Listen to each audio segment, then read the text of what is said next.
안녕하세요. 저는 30대 중반의 예비 신부, 아니, 예비 신부였다가 지금은 화려한 솔로가 되어버린 여성이랍니다. 사실, 파혼이라는 것은 어쩌면 인생에서 두 번 다시는 겪고 싶지 않은 큰 슬픔일 수도 있겠는데요.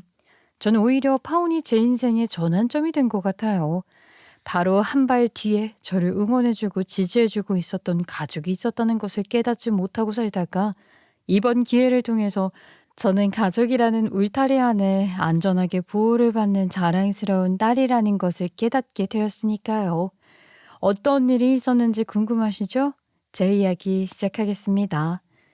어릴 때 저는 부모님이 장사하시는 모습이 솔직히 그리 좋게 다가오지는 않았어요. 우리 부모님은 오래된 시장 골목 끝 간판도 바람만 불면 덜컹거리는 낡은 식당 하나를 인수받아 장사를 하셨죠. 그때 제 눈에는 그 모습이 그다지 자랑스럽게 보이진 않았습니다. 친구네 집에 놀러 가면 저녁 무렵 현관문이 열리며 말쑥한 정장을 입은 친구 아버지가 들어오는 모습을 보게 됐어요. 세상에는 참 많은 직업이 있고 사람마다 각자의 자리가 있다고는 하지만 어린 마음에는 친구 아버지가 양복을 차려입고 퇴근하는 모습이 저희 부모님보다 훨씬 멋있어 보였거든요. 우리 부모님은 늘 기름때가 묻은 앞치마를 두르고 이쪽 저쪽 손님들 주문을 받으며 음식을 날랐으니까요.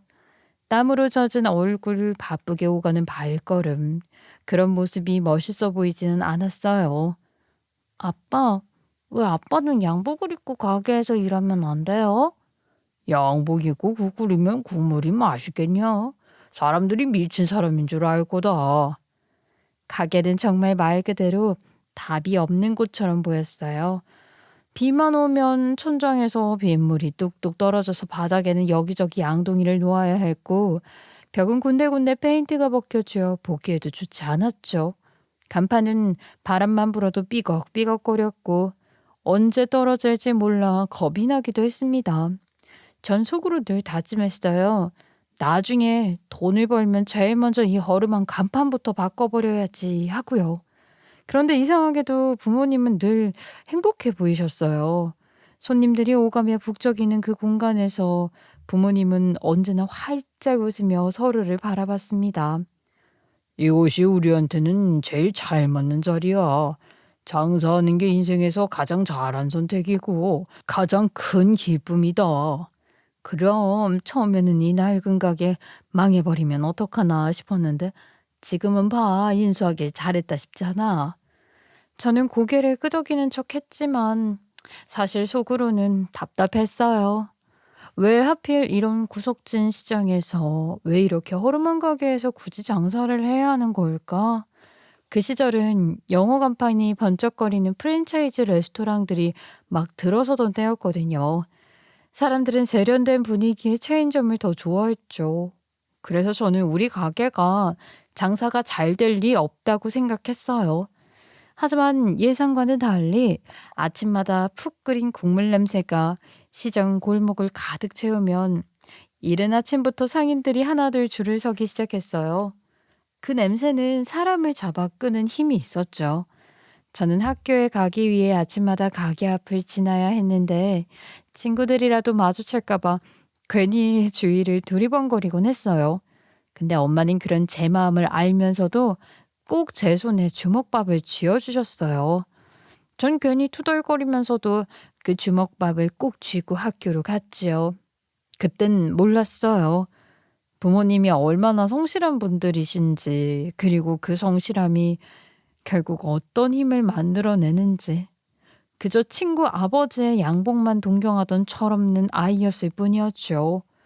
사람이 아침을 든든하게 먹어야 하루를 버틸 수 있다는 우리 부모님의 마음은 단순히 가족인 저와 오빠에게만 머무르지 않았어요. 그 마음은 자연스럽게 손님들에게까지 전해졌고 시장 사람들은 물론이고 멀리서 일부러 찾아오는 손님들까지 생기게 되었죠. 사람들의 입소문을 타고 우리 가게에 밥 한 끼면 충분히 힘이 난다라는 소문이 퍼져나갔어요. 처음에는 시장 상인들이 주로 찾아왔지만 점점 아침 일찍 출근해야 하는 회사원들이며 새벽까지 일하다가 퇴근하는 기사님들까지 하나둘 늘어나기 시작했어요. 골목 안쪽 허름한 식당이었지만 문을 열면 늘 북적이는 소리와 김이 모락모락 피어오르는 풍경이 이어졌습니다. 부모님은 나 혼자만 잘 살자는 게 아니었어요. 늘 다 같이 먹고 살아야지라는 말씀을 하셨죠. 그래서 다른 가게들에 비해 가격을 훨씬 저렴하게 책정하셨어요. 솔직히 저는 걱정이 됐습니다. 부모님 가게가 다른 곳보다 훨씬 저렴하다 보니까 손해를 보는 건 아닐까 싶었던 거예요. 장사를 하면 이익을 남겨야 하는데 너무 싸게 파는 게 아닌가 싶어서 속으로 답답할 때도 있었죠.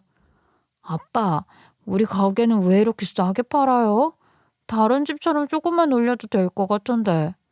딸, 장사는 거짓말하면 안 되는 거다. 좋은 재료 쓰고 가격은 최소한만 받고 정성껏 만든 음식을 내면 손님들은 줄 서서라도 온다. 그때 남는 게 진짜 남는 돈이야. 억지로 남기는 돈은 오래 못 가. 부모님은 하루의 장사가 끝나면 늘 장부를 꺼내셨어요.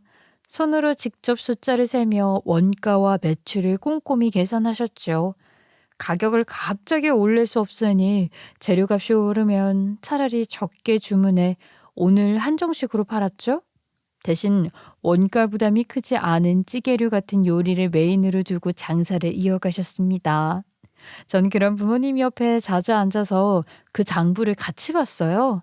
작은 계산기를 두드리며 숫자를 세워드리기도 하고 장부에 칸마다 적힌 숫자들이 의미하는 걸 하나하나 배웠죠. 그때 깨달았어요. 돈이라는 건 감정으로 다루는 게 아니라 근거로 다뤄야 한다는 걸요. 그런 철칙 때문인 건지 우리 부모님은 늘 고단했어요. 새벽같이 일어나 국물을 끓이고 밤늦게까지 설거지를 마치고 나면 손이 불어 계셨죠. 덕분에 저와 오빠는 걱정가 없이 학교를 다닐 수 있었지만요. 새 문제집을 살 때, 급식비를 낼 때, 학용품을 사야 할 때마다 부모님은 단 한 번도 어려운 내색을 하지 않으셨답니다. 초등학생 때만 하더라도 제게 반가운 놀이터는 따로 없었어요. 바로 우리 집 가게, 그러니까 허름한 시장 골목 앞이 곧 놀이터였죠. 그곳에는 또래 친구들이 참 많았거든요. 동네 대부분 사람들이 시장에서 장사를 했기 때문에 아이들 역시 부모님 곁에서 시간을 보내곤 했거든요. 그래서 방과 후만 되면 자연스럽게 아이들이 모여들었고 그 작은 골목은 늘 아이들 웃음소리로 가득했어요. 전 그 속에서 골목대장 비슷한 걸 했어요. 이유라면 제 성격 때문이었는데요. 저는 어릴 때부터 워낙 칼 같은 성격을 가지고 있었어요. 한 번 아니라고 생각하면 끝까지 아니라고 우겼고 아무리 친한 친구나 아끼는 물건이라 해도 제 기준에서 잘못되었다고 생각하면 단호하게 선을 그었어요. 그중에서도 제게 특별히 친했던 친구가 있었어요. 어려서부터 같은 동네에서 자라며 늘 붙어 다니던 친구였죠. 하지만 시간이 지나면서 그 친구가 조금 특이하다는 걸 알게 되었어요. 허언증처럼 거짓말을 밥 먹듯이 하는 아이였거든요. 어릴 때는 제가 순진해서 그 말을 곧이곧대로 믿고 따랐는데 나이가 조금 더 들고 세상을 알아가면서 그 아이가 별거 아닌 사소한 일에도 거짓말을 한다는 걸 눈치를 챘어요. 저는 그 아이와 단박에 손절을 해버렸습니다. 거짓말이 들통이 난 그 아이가 저에게 사과를 했지만 이미 그 신뢰관계가 무너진 와중에 겨우 관계를 유지할 수 없다고 판단을 했어요. 전 그런 성격이 다 부모님을 보며 배운 거라고 생각했어요. 부모님은 늘 장사에서 정직을 가장 중요한 덕목으로 삼으셨거든요. 거짓으로 장사하는 사람은 오래 못 간다. 이 장부는 거짓말을 하지 않는다. 늘 그렇게 말씀하셨죠. 그런 부모님의 모습이 제 안에 자연스럽게 스며든 거예요. 중학생이 되면서 저는 부모님의 장부 정리를 본격적으로 도와드리기 시작했거든요. 그 무렵에 학교에서 컴퓨터 수업을 배우면서 엑셀과 한글 프로그램을 다룰 줄 알게 되었는데 부모님은 여전히 수기로만 장부를 쓰고 계셨거든요. 아빠, 엄마, 이거 컴퓨터로 하면 훨씬 편해요. 계산도 자동으로 되고 글씨도 안 쪄지잖아요. 그래? 아니 근데 그거 다루기 어렵지 않냐? 부모님은 컴퓨터를 다루는데 익숙하지 않으셨어요. 마우스를 잡는 손길조차 서툴렀고 엑셀 창을 띄우는 것도 어려워하셨습니다. 그래서 결국 장부 입력은 제가 도맡아서 하게 됐어요. 수업이 끝나면 집에 와서 장부를 펼쳐놓고 하루 매출, 식자재 원가, 순이익, 재고까지 일일이 엑셀에 입력을 했죠. 계산이 틀릴까봐 몇 번이고 다시 확인하면서 부모님이 쓰신 장부와 제 화면 속 숫자가 정확히 일치하는지 비교를 하곤 했어요. 그 과정을 통해 저는 자연스럽게 연매출이라는 개념을 알게 되었죠. 어릴 땐 그냥 하루에 얼마 벌었다, 얼마 썼다 그 정도만 알았는데 한 달, 이걸 1년 단위로 계산해 보니까 훨씬 큰 그림이 보이더라고요. 어느 날 장부를 합산하다가 저는 깜짝 놀랐어요. 엄마, 아빠, 우리 가게 1년 매출이 억 단위예요. 이렇게 장사가 잘 되는 줄 꿈에도 몰랐어요. 허름한 가게라고 우리 매출 무시하고 있었던 거니 너? 엄마랑 아빠가 얼마나 열심히 노력했는데 당연하지. 녀석, 성실하게 하면 다 남는 거야. 장사는 거짓말을 안 하거든. 그러니까 앞으로 우리 말 잘 들어라. 너 콩고물 얻어먹으려면. 겉으로 보기엔 초라하고 낡은 가게였지만 부모님의 성실과 정직이 만들어낸 결실이 두 자릿수 억 단위 매출로 드러났다는 사실이 제겐 큰 충격으로 다가왔거든요. 그 순간 저는 확실히 알게 됐어요. 부모님의 삶은 결코 초라하지 않았고 오히려 누구보다 당당한 삶이었다는 것을요. 사실 이 매출이라는 게 곧바로 순이익은 아니잖아요. 그래서 우리 부모님 손에 수억 원이 들어온다는 건 아니었어요. 하지만 그럼에도 불구하고 우리 부모님 가게의 내부나 허름한 인테리어, 낡아 보이는 식기들을 생각했을 때 도대체 이런 집에 사람들이 그렇게 많이 와서 사 먹는다고 싶은 놀라움이 있었죠. 가게의 겉모습만 본다면 절대 상상하기 어려운 수치였으니까요. 그때부터였던 것 같아요. 제가 부모님의 가게에 대해 스스로 자부심을 가지게 된 게요. 그 전까지만 해도 양복 한번 제대로 입지 않은 우리 아버지의 모습이 사실 저는 조금 초라해 보였고 가끔은 부끄럽기까지 했잖아요. 그런데 장부 속 매출을 직접 확인하고 나니까 그래, 겉모습보다는 본질을 봐야 한다는 걸 배웠어요. 체면보다는 실속을 챙기는 안목이 그때 제 안에 자리를 잡은 거죠. 그래서 저는 대학에 진학하면서부터 가게에 조금씩 변화를 주기 시작했어요. 부모님은 장사에는 능숙하셨지만 새로운 시스템을 도입하는 데는 소극적이셨거든요. 저는 배운 걸 써먹고 싶었고 또 가게를 더 성장시키고 싶었어요. 먼저 매뉴얼을 신식으로 바꾸기 시작했어요. 전 포장 주문을 하는 손님들을 위해 비조리 포장 라인을 따로 만들었는데 미리 반찬이나 국거리를 준비해두고 손님이 와서 바로 가져갈 수 있게끔 만든 거예요. 또 예약 대기표 시스템도 도입을 했죠. 사실 은행처럼 번호표를 뽑는 단순한 방식이었지만 그게 의외로 효과가 있었어요. 줄을 서서 기다리던 손님들이 훨씬 편해하시더라고요. 그리고 단체 주문 응대 매뉴얼도 뜯어 고쳤죠. 예전에는 단체 예약이 들어오면 그때그때 맞추느라 정신이 없었는데 저는 메뉴판을 단체용으로 따로 만들어서 미리 선택할 수 있게 했어요. 계산 방식도 깔끔하게 정리했고 예약 확정 문자도 보내드렸죠. 대학생 때는 블로그가 한창 유행하던 시기였는데 저는 이 흐름을 놓치지 않았어요. 가게 이름으로 블로그를 만들고 찾아온 손님들의 리뷰도 관리를 했어요. 그리고 가끔은 직접 사진을 찍어 올리기도 했죠. 그 덕분이었을까요? 어느 순간부터는 모임이나 관광단체 예약이 들어오기 시작했어요. 관광버스가 시장 앞에 멈춰서고 사람들이 우르르 내려서 우리 가게로 몰려올 때는 제가 다 뿌듯했죠. 물론 허름한 외관을 보고 처음엔 실망하는 얼굴을 짓는 사람들도 당연히 있었어요. 하지만 내부를 은근히 리모델링 해두었기 때문에 생각보다 깔끔하다라는 반응을 듣곤 했죠. 그리고 무엇보다 음식 맛이 확실했으니까 악평이 달릴 일은 없었어요. 주말 점심이나 휴일 저녁이면 가게는 발 디딜 틈 없이 꽉꽉 들어찼습니다. 손님들로 가득 찬 가게를 바라보며 부모님은 늘 감격스러워 하셨어요. 우리 딸이 몇 가지 손해보더니 손님이 더 늘어났구만. 이렇게 손님이 북적이는 걸 보니 내가 더 힘이 난다. 누구를 닮았는지 모르겠지만 정말 장사치가 따로 없다니까. 결국 부모님은 옆 가게까지 인수하셨어요. 벽을 허물고 더 넓은 공간을 만들어 엄청 큰 식당으로 운영하기 시작했어요. 사람들 사이에서는 2호점, 3호점도 내야 한다는 말이 돌기도 했어요. 체인화를 하면 대박이 날 거라는 얘기였죠. 하지만 부모님은 단호히 고개를 저으셨어요. 두 분이서 관리하기 너무 힘들 것 같다고요. 그 말에는 부모님다운 소신이 담겨 있었어요. 저는 그 모습을 보며 또 한 번 배웠죠. 성장은 욕심이 아니라 지킬 것을 지키면서 조금씩 쌓아가는 거라는 걸요. 부모님의 장사가 그렇게 술술 풀리는 것처럼 제 인생도 잘 풀렸으면 얼마나 좋았을까요? 하지만 현실은 그렇지 않았어요. 저는 대학을 졸업하고 무려 3년 동안 취업 준비만 했어요.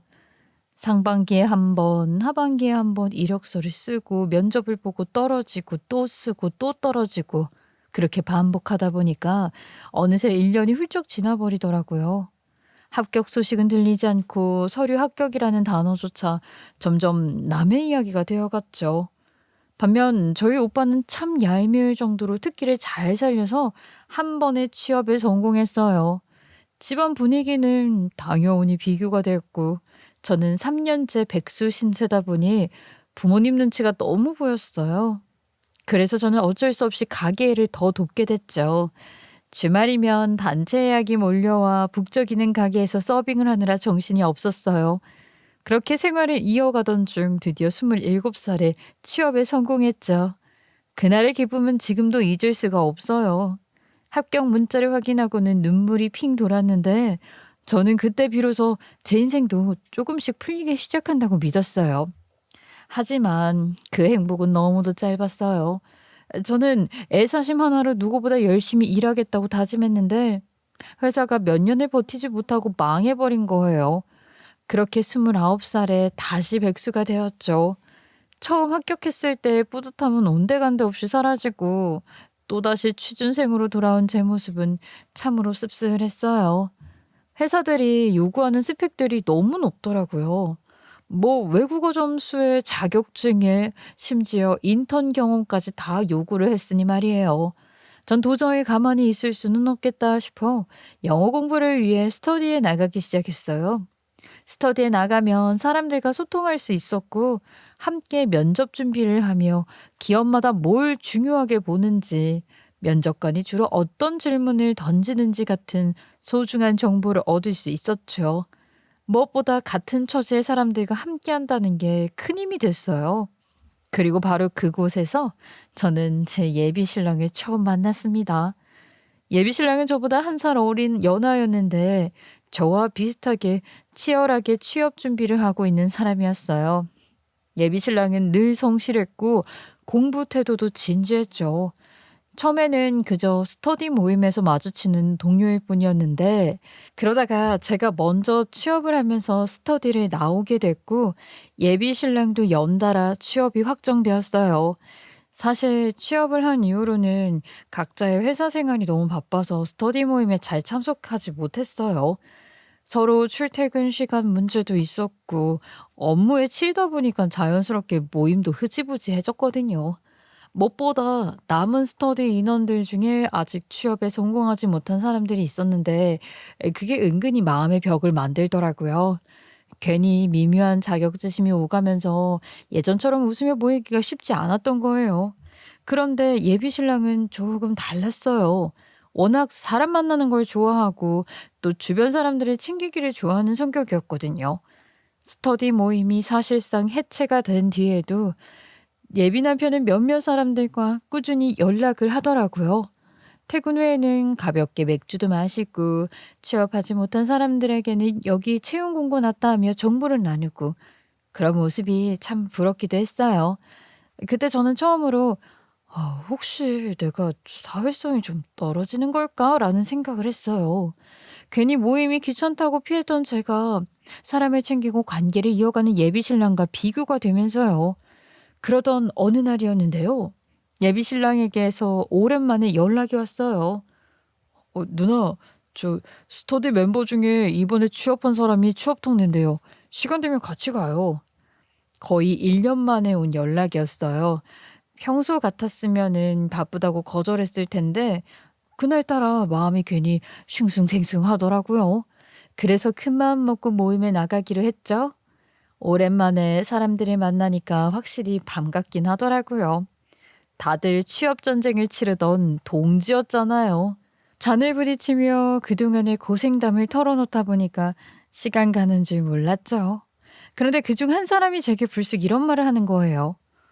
지은 씨, 혹시 부모님이 가게 하셔? 네? 가게예요? 무슨 가게요? 내가 얼마 전에 남친이랑 맛집으로 유명한 식당에 갔는데 거기 벽에 지은 씨 사진이 붙어 있더라고. 그래서 내가 따님이냐고 물어봤더니 사장님 부부가 맞다고 하시던데? 맞지, 맞지? 저는 심장이 철렁했어요. 부모님의 가게 이야기는 이렇게 될 줄은 몰랐거든요. 하지만 사실을 부정하는 것도 좀 이상하니까 조심스럽게 고개를 끄덕이며 맞아요. 우리 부모님 가게예요. 라고 대답했죠. 그러자 그 사람이 두 손을 치며 말을 하는 겁니다. 뭐야, 지은 씨 완전 금수저였네? 이런 건 왜 말을 안 했어? 하면서요. 순간 모두의 시선이 제게 쏠렸어요. 저는 사실 제 스스로를 금수저라고 생각해 본 적이 없었거든요. 부모님이 피땀 흘려 일궈낸 가게일 뿐이지 제가 손 안 대고 얻은 건 아무것도 없으니까요. 그런데 누군가 그렇게 딱 잘라서 금수저라고 하니까 머리가 하얘졌어요. 뭐라고 해명해야 할지 몰라서 허허 하고 애매하게 웃을 수밖에 없었죠. 그때 예비 신랑이 장난스럽게 웃으며 말을 보탰어요. 지은 누나 금수저였어요? 와, 나 이제 알았네. 부모님 가게가 어디예요? 그렇게 유명하다는데 저도 가보고 싶어요. 아, 그러면 나중에 기회 되면 같이 가자. 뭐 대단한 건 아니야. 그렇게 대화는 흘러갔지만 속으로는 묘한 기분이 들었어요. 저는 여전히 제 인생이 순탄치 않다고 생각했는데 다른 사람 눈에는 그렇게 다르게 비춰지는구나 싶었거든요. 근데 웃긴 게 그 뒤로 예비 신랑이 계속 저한테 연락을 하는 겁니다. 누나, 식당 한 번만 데려가 주세요. 진짜 맛집이라면서요? 이런 식으로 말이죠. 사실 저는 그게 달갑지만은 않았어요. 아이, 우리가 무슨 연인 관계도 아니고 단순히 스터디 동료였는데 굳이 부모님 가게에 데리고 간다는 게 제겐 너무 부담스럽게 느껴졌거든요. 부모님 가게는 이미 손님들로 정신없이 바쁜데 제가 만약에 지인을 데리고 가면 당연히 부모님은 딸 친구라고 더 신경을 쓰실 테고 그러면 돈을 받기도 애매해지는 상황이 될 게 뻔하잖아요. 저는 그런 불편한 분위기 자체를 만들고 싶지 않았어요. 그래서 밖에서도 어디서도 우리 집 식당 이야기는 잘 꺼내지 않았거든요. 그런데 예비 신랑은 집요했어요. 결국 저는 농담 삼아 한마디 던졌죠. 아, 근데 솔직히 말해봐. 네가 보고 싶은 게 정말 우리 식당이야? 아니면 내가 보고 싶은 거야? 아이, 전 당연히 지은 누나가 보고 싶은 거죠. 저는 농담 삼아서 툭 던진 말이었는데 예비 신랑이 진지하게 답장을 보내는 거예요. 그 말이 어찌나 심장을 울리던지. 그동안 죽어있던 제 연애 세포가 갑자기 깨어나는 기분이었어요. 얼굴이 뜨겁게 달아오르고 심장도 두근두근 뛰더라고요. 사실 그 순간부터 제 마음은 이미 기울어 있었던 것 같아요. 그래서 제가 먼저 제안했죠. 그럼 퇴근 후에 중간 지점에서 만나서 술이나 한잔 하자고요. 그날 저녁 우리는 술잔을 부딪히며 오랜만에 속 깊은 이야기를 나눴답니다. 그런데 신기하게도 분위기는 어색하지 않았어요. 친구에서 연인으로 넘어가는 흔한 썸 같은 과정도 없이 정말 자연스럽게 연인 사이로 발전을 해버린 거예요. 서로가 마음을 확인한 순간부터는 주저할 것도 없었죠. 연인이 된 이후 예비 신랑은 이상하게도 식당에 가고 싶다는 이야기를 더는 꺼내지 않더라고요. 하지만 대신 이런저런 질문을 했어요. 누나네 식당은 진짜 그렇게 장사가 잘 돼요? 나도 우리 부모님 매출 보고 깜짝 놀랐었다니까. 매출이 얼마나 나오는데요? 도대체 어느 정도 손님이 오는 거예요? 완전 맛집이라면서요. 나는 뭐 맨날 먹는 우리 엄마 음식이니까 늘 같은 맛이긴 한데 연매출이 꽤 나오긴 하더라. 와, 나 진짜 궁금하다. 한 번쯤은 소개시켜 줄 법도 하지 않아요? 우리가 솔직히 나이가 적은 것도 아니고 미래도 생각해 볼 나이잖아요. 나중에 우리 부모님 소개할 일 생기면 그때 같이 가자. 괜히 지금은 좀 부담스러워. 좀 서운하긴 하지만 알겠어요. 누나 편한 대로 해요. 누나에 대한 내 마음이 진심이라는 것은 알아줬으면 좋겠네요. 그렇게 잘 넘어가곤 했었는데 어느 날은 저희 부모님 가게 사업에 대한 이런저런 질문을 하더라고요. 저도 생각해 본 적 없는 것들을 술술 이야기를 하는데 마치 사업을 준비하기 위해서 구상을 시작한 사람 같은 느낌까지 들었어요. 아직 저희가 뭐 결혼에 대한 진지한 이야기를 나눈 건 아니었거든요.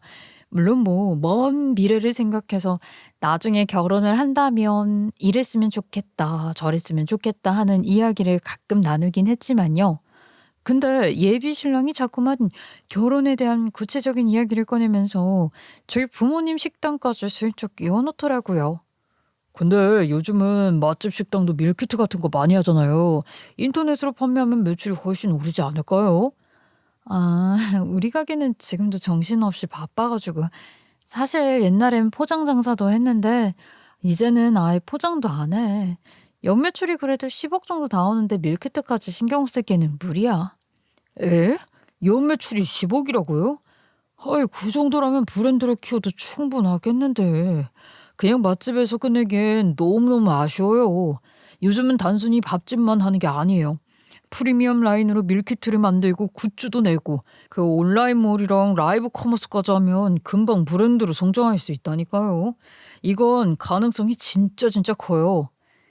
예비 신랑이 회사에서 브랜딩 쪽 사업부서에서 일을 하고 있었거든요. 예비 신랑의 눈빛은 확신으로 가득 차 있었어요. 순간 저는 우리 부모님 가게가 가진 잠재력을 다시 돌아보게 됐죠.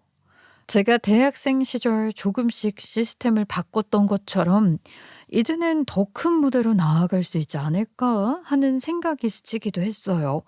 하지만 저는 당연히 거절을 했는데요. 우리 부모님 그런 거 못 하신다고 했어요. 장사만으로도 힘들어 하시는데 무슨 밀키트 사업이냐고 그렇게 단호하게 말했죠. 아이, 너무 아깝잖아요. 충분히 성장할 가능성이 있는 사업장인데. 게다가 맛집이라고 인터넷에서도 소문이 자자하던데 제가 검색은 좀 해봤거든요. 누나, 우리 결혼만 하자고요. 그러면 제가 맡아서 다 할 수 있어요. 아, 우리 부모님은 체인화도 안 하신 분들이야. 근데 그런 걸 어떻게 더더욱 못하지? 네가 괜한 꿈꾸는 거야? 가족이라는 게 뭐예요? 제가 회사도 그만두고 전적으로 뛰면 되잖아요.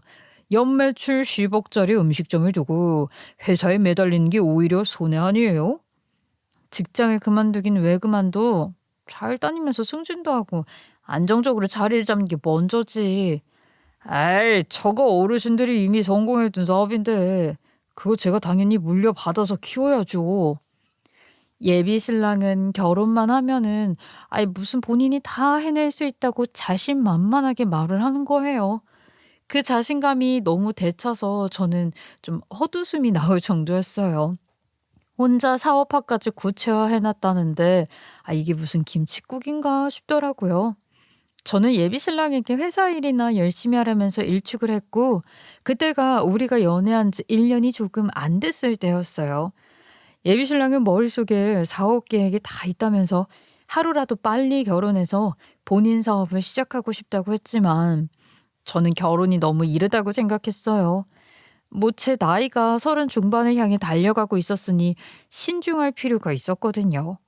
근데 예비 신랑은 오히려 지금이 딱 적기라면서 우리 둘은 천생연분이라며 빨리 결혼을 하자고 등을 떠미는 거예요. 결국 그의 등살에 밀려서 그래, 적어도 부모님께 소개는 시켜야겠다라는 생각을 했어요. 며칠을 소개해달라고 조르고 조르는데 저도 좀 지치더라고요. 부모님은 늘 가게에 계셨으니 시장 안쪽 골목에 우리 허름한 음식점으로 데려가기로 했죠. 그런데 가게 앞에 도착하자마자 예비 신랑 얼굴이 좀 굳더라고요. 아, 진짜 여기라고요? 그 사람들이 말을 한 그 가게가 여기라고요? 아, 뭘 그렇게 놀라. 인터넷에서 사진 다 봤다며. 아, 사진으로 본 것보다 훨씬 더 허름한데. 근데 사람들이 찾아오긴 해요? 아, 뭐야. 안에 보니까 손님도 하나도 없네. 지금 시간에는 없지. 일단은 들어가자. 인사하자. 아, 잠깐, 누나. 이거는 아닌 것 같아요. 약속도 따로 잡은 것도 아닌데 그냥 들이닥쳐서 인사드리는 게 조금 예의 없어 보일 것 같다는 생각이 드네요. 다음에 있잖아요. 좀 다음에 제대로 날짜 잡고 와서 다시 와요. 예비 신랑이 한 발 물러서는데 뭐 그러자 싶었어요. 솔직히 조금은 당황스럽긴 했죠. 그렇게 인사드리고 싶다고 조르던 놈이 건물 외관만 보고 한 걸음 물러서는 것 같다는 생각이 들었거든요. 그래도 아무렇지 않은 척 넘겼는데 그 이후에 예비 신랑이 저희 부모님이나 가게에 대한 이야기를 꺼내지 않길래 제가 먼저 답답해서 제안을 했어요. 우리 가게 가서 밥이라도 먹으면서 인사드리는 게 낫지 않을까?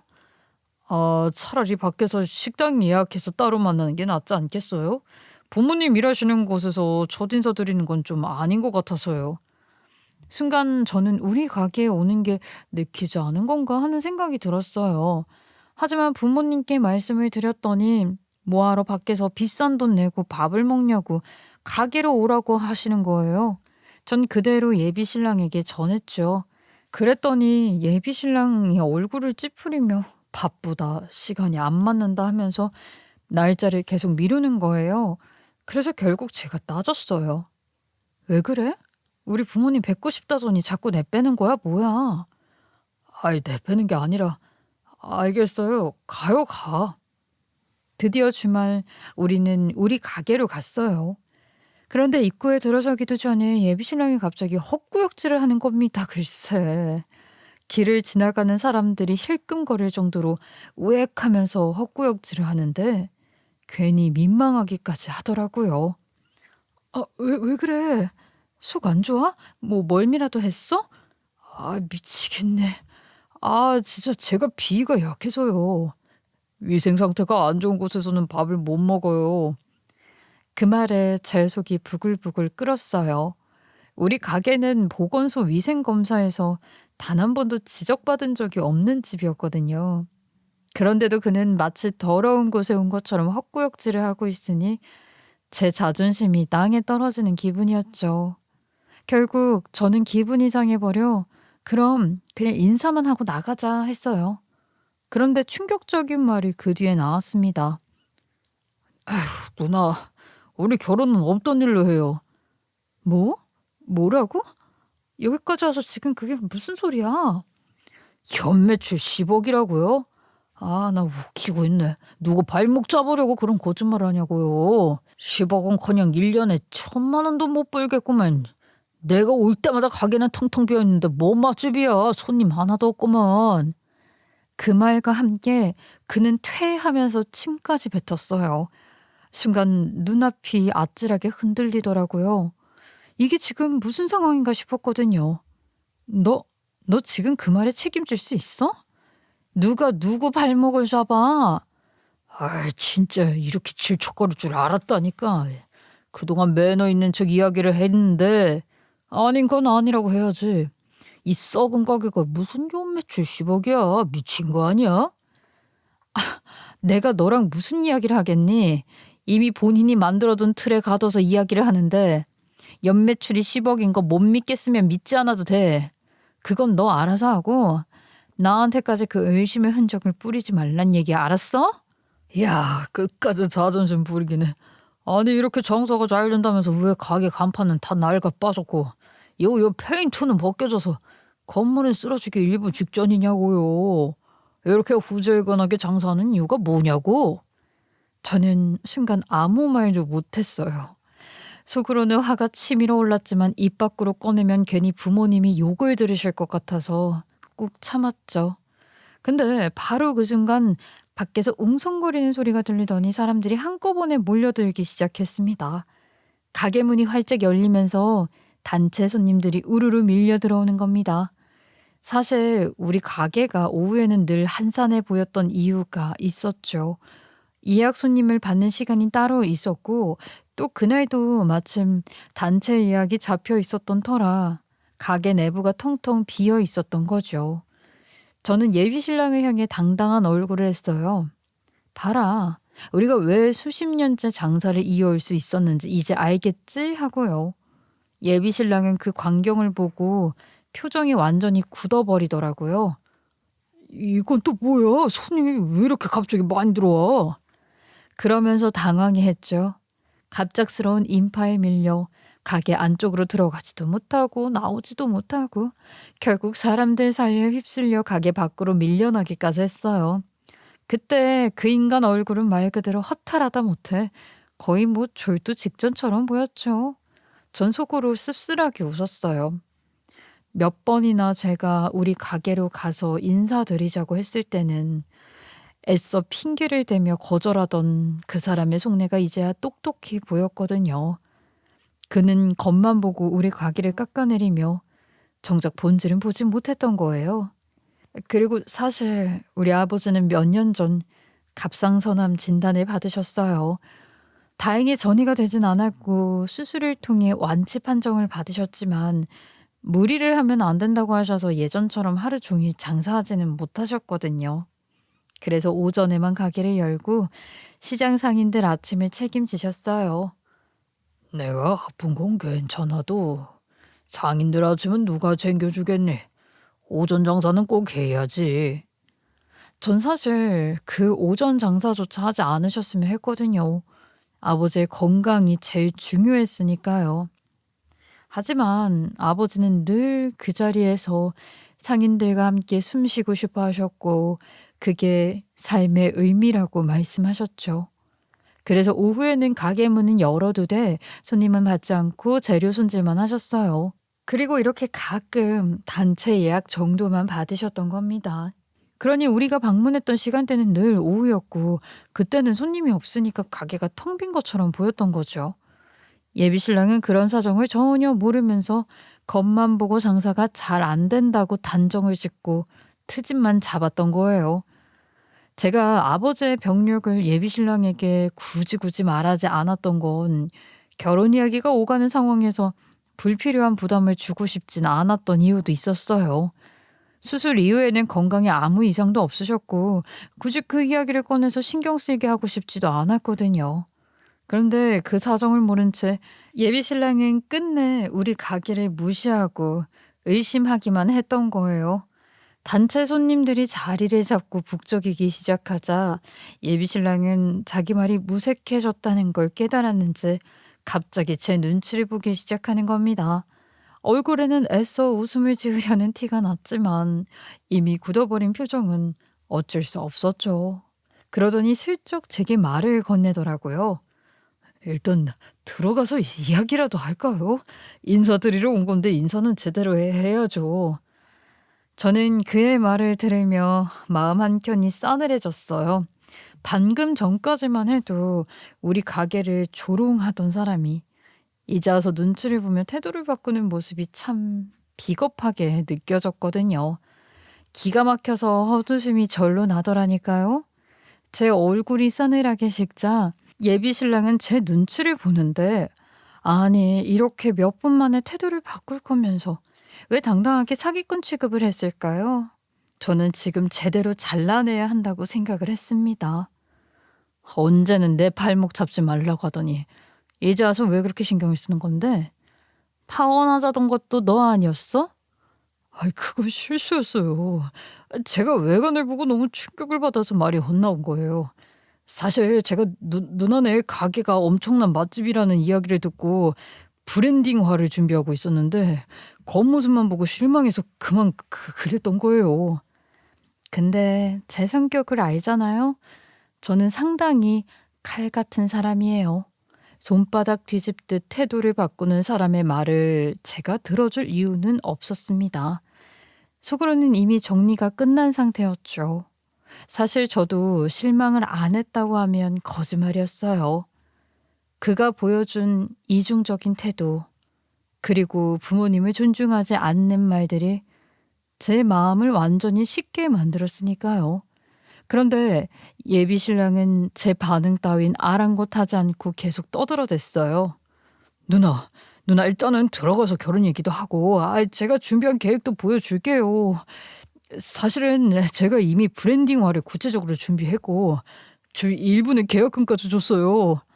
뭐라고? 지금 그게 무슨 소리야? 내가 분명 밀키트부터 시작해서 인터넷 판매 같은 거 안 한다고, 음식 변질될 수도 있으니까 위험하다고 했지. 근데 누구 맘대로 계약을 준비를 하고 뭐를 해? 진짜 아마추어처럼 왜 그래요?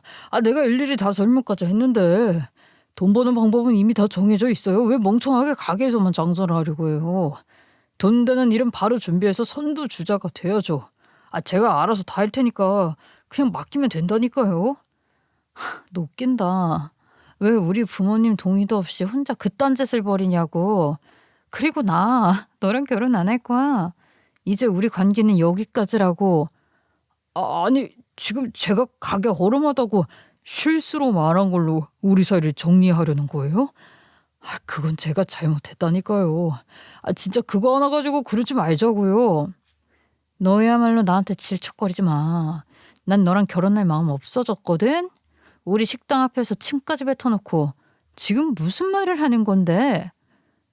저 이미 디자인 회사에 가게 로고 시안까지 맡겨놨고 돈도 냈고 패키지 목업이랑 제품 촬영 스튜디오도 가게 약했어요. 심지어 인플루언서들한테 광고비까지 선결제해놨는데 지금 와서 그만두면 그 손해는 누가 다 떠안아요? 저는 아예 말문이 막혔어요. 전 그저 부모님께 인사나 드리자라고 가볍게 얘기했을 뿐인데 그놈은 이미 뒤에서 어떻게든 우리 부모님 가게를 발판 삼아서 지 사업을 벌이려고 계약까지 혼자 다 해버린 거예요.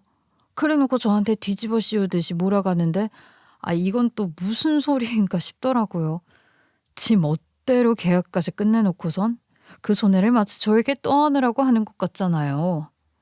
만약에 우리 부모님이 거절하시면 어쩌려고 그런 짓을 해둔 건데? 그럼 누나가 설득하면 되잖아요. 진짜 어차피 결혼하면 다 가족인데 뭐가 문제냐고요. 웃기네 얘. 다시 한번 말하지만 그건 네 사정이니까 네가 알아서 해. 난 너랑 결혼 안 할 거고 당연히 우리 부모님 가게를 브랜딩화 한다고? 그딴 건 하지도 않을 거야. 제가 계약금으로 얼마를 썼는지 알아요? 그건 네가 사회생활에서 기본도 안 지킨 거 아니니? 네가 회사에서 브랜딩 일을 한다면서 이런 기본적인 것도 몰라?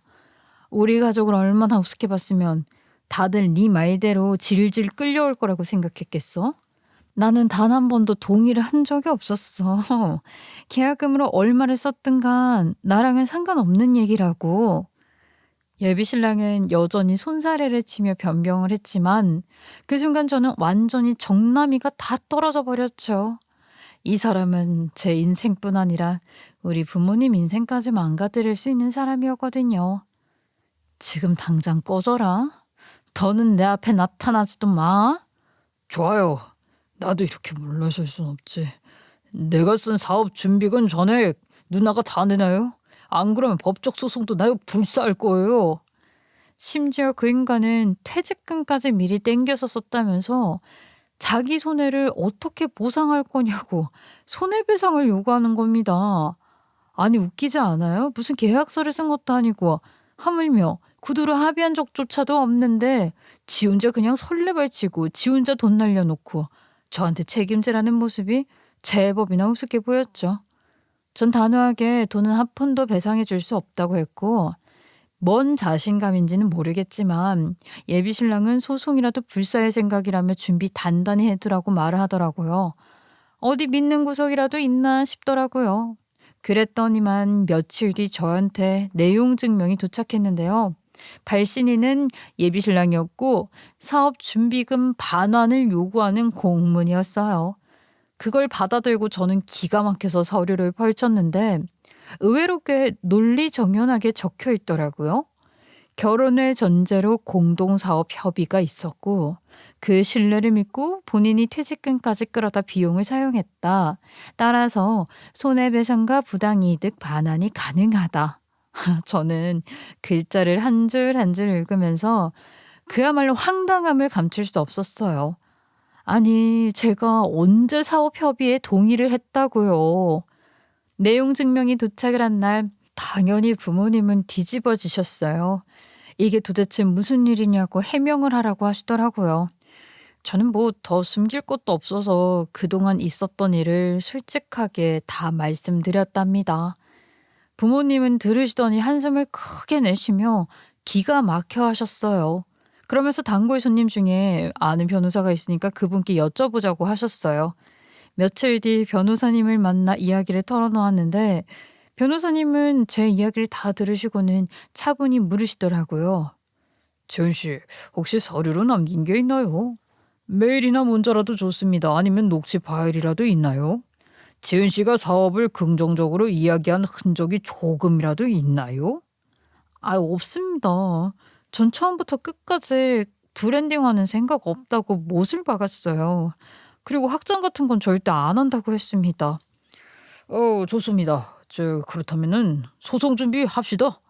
우선 공동사업이나 위임계약 자체가 존재하지 않았다는 점을 분명히 해야 해요. 서면, 서명, 녹취 그 어떤 것도 없으니 증거는 전무합니다. 그리고 상대방이 지출한 비용은 본인의 일방적 판단일 뿐 상대방에게 기속이 되거나 수익이 발생한 사실이 없으니까 부당이득 요건도 충족하지 못합니다. 법적으로는 아무 문제 없습니다. 그러면 저 안심하고 기다리고 있으면 되는 건가요? 그럼요. 이런 걸 소송으로 취급하기도 애매해요. 오히려 예비신랑이라는 그 사람이 먼저 일방적으로 파혼을 선언했고 그 과정에서 가게 앞에서 침까지 뱉으면서 연매출 10억은 거짓말이라고 비아냥된 거는 명예훼손성 발언에 가까워요. 사실 그건 증거가 없으니까 문제 삼기 어렵다고 생각했거든요. 그런데 변호사님이 CCTV 이야기를 꺼내시더라고요.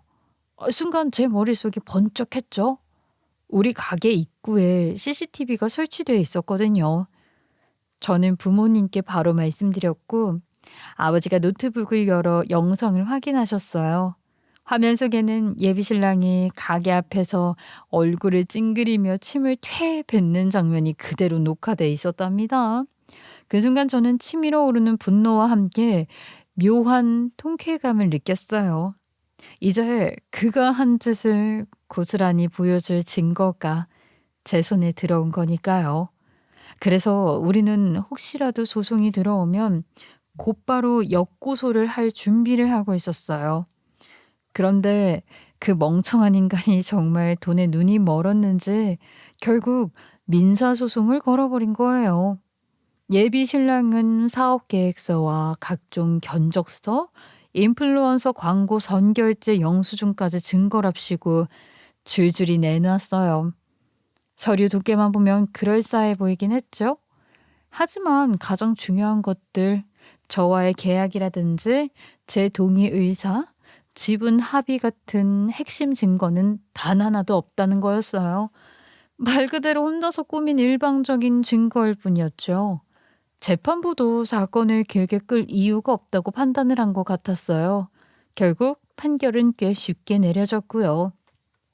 약혼을 핑계로 상대방의 동의 없이 지출한 비용은 본인 책임이다. 사적인 기대 이익을 근거로 상대방에게 비용을 청구할 수 없다. 또한 피고에게 금전이나 이익이 기속된 사실이 전혀 없으므로 부당이득은 성립할 수 없다. 파혼은 원고의 일방적인 동부에 해당하므로 기책 사유 역시 원고에게 있다.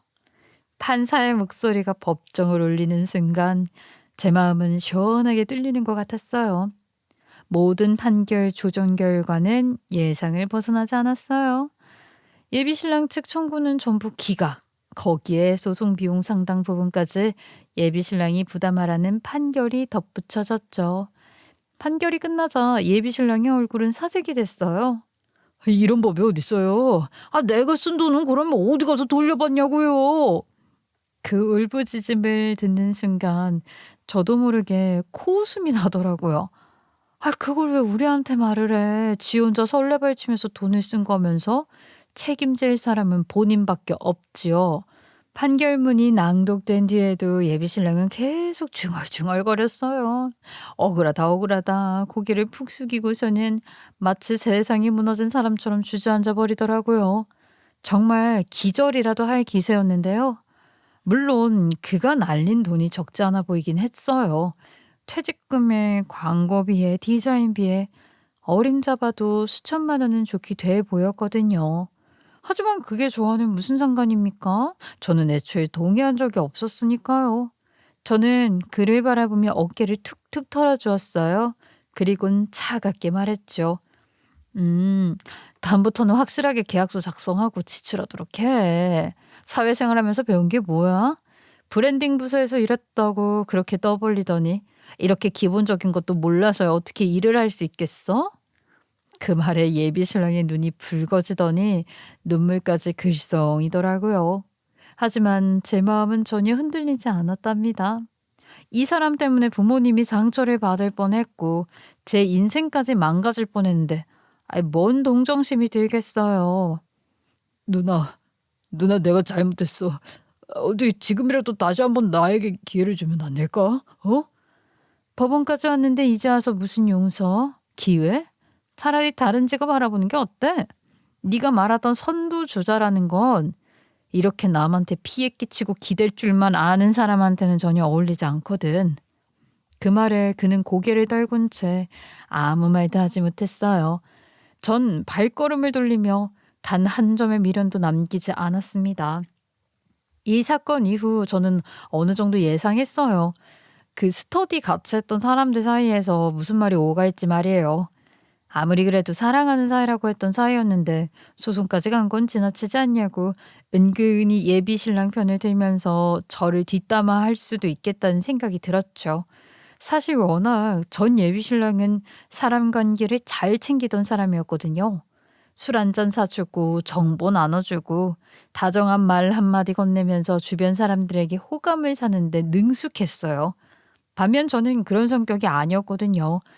관계를 오래 끌고 가기보다는 깔끔하게 정리하는 편이었고 불필요한 말이 오가는 것도 싫었죠. 그래서 전 결심했어요.